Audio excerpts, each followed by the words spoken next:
And it seemed to make perfect sense that both of our organizations collaborate on storytelling programs such as this, especially because everyone is welcome at the library. A lot of people are refugees, and a lot of people carry some pain and some loss. And we can be proud that a lot of people can come to this country and start over in peace and freedom. It's an American value. Have you ever wondered why you're still alive while someone else you knew isn't?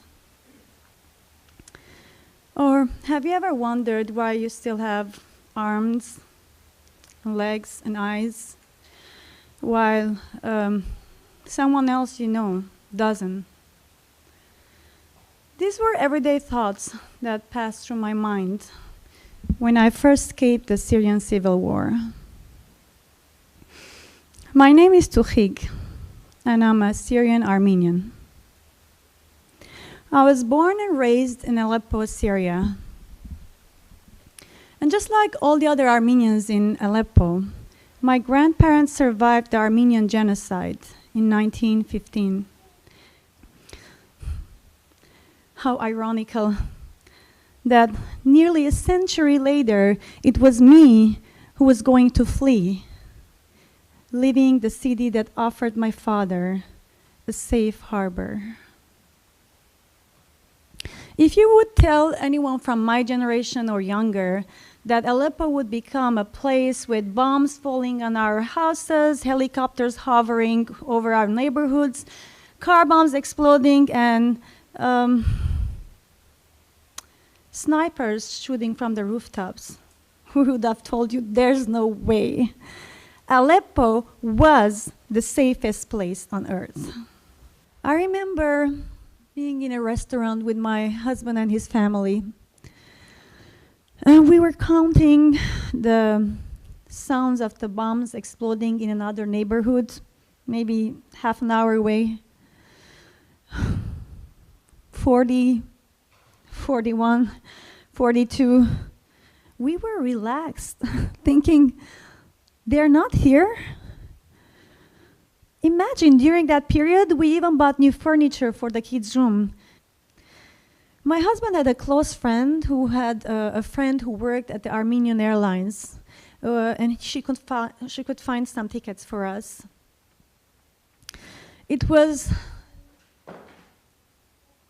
in the middle of the pitch darkness.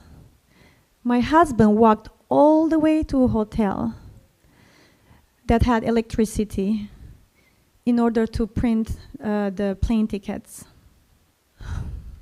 It was 110 degrees, scorching hot August nights. We began our dangerous journey to the airport. There were a lot of checkpoints manned by different armies. We didn't know who controlled the airport.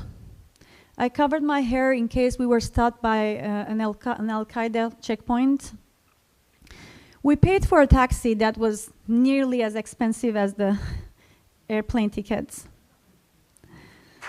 On Sunday, September 30th, 1979, I remember standing outside the home that I was born in, talking to my childhood sweetheart, who's telling me, why are you leaving? I will never leave my country. And for what? To end up working at a restaurant in America? This is the same man I end up marrying 13 years later, and together for 27 years now. I also remember the whole block of neighbors in tears as my father, my sister, and I said our goodbyes to them. As we knocked on the doors, telling them we're leaving the next morning. Every household is coming outside, watching us knock on another door, and we're all crying. Not everyone left the way we did. They left in secret in the middle of the night because of the fear of the government, including my best friend. I woke up one morning and was told, they're gone. Like, how? No way, it's not possible. I walked to her house, and sure enough, they were gone, leaving everything behind. Right after their victory, the radio stopped playing all music that we grew up with in the South and replaced it by aggressive revolutionary music from the North. Many people were getting arrested and sent to re-education camps. I was the oldest of 12 children, just graduated from high school. I started to work two businesses. One, repairing motorcycles, and the other in the black market. I began planning how my family could escape from Vietnam. In 1976, relatives suggested that I partner up with 3 of them to buy a boat. We decided to take an opportunity to purchase a boat for 50 ounces of gold. Just so you understand how much money this is. Our whole house was worth only 10 ounces of gold. The day of the escape, everyone loaded onto the boat. An officer took a final head count to make sure we'd pay for everyone. There were 265 passengers, 265 boat people. That's how many we needed for the amount of bribe money we had to pay. The journey took 3 days. Most everyone vomited. The crowded bottom compartment of the boat was smelly and humid. Everyone was miserable.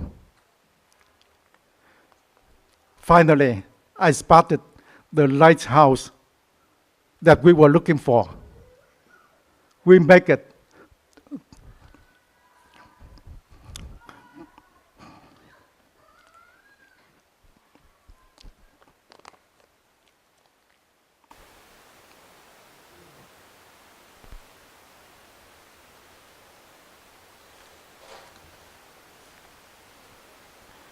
Government officers would not let us land it in a boat. They forced us to Singapore. It was dark and very hard. Our steering wheel cable was broken. The boat was unstable in the stormy weather. My cousin cut a hole to the bottom of our boat. As we were sinking, and the Malaysians were forced to take us.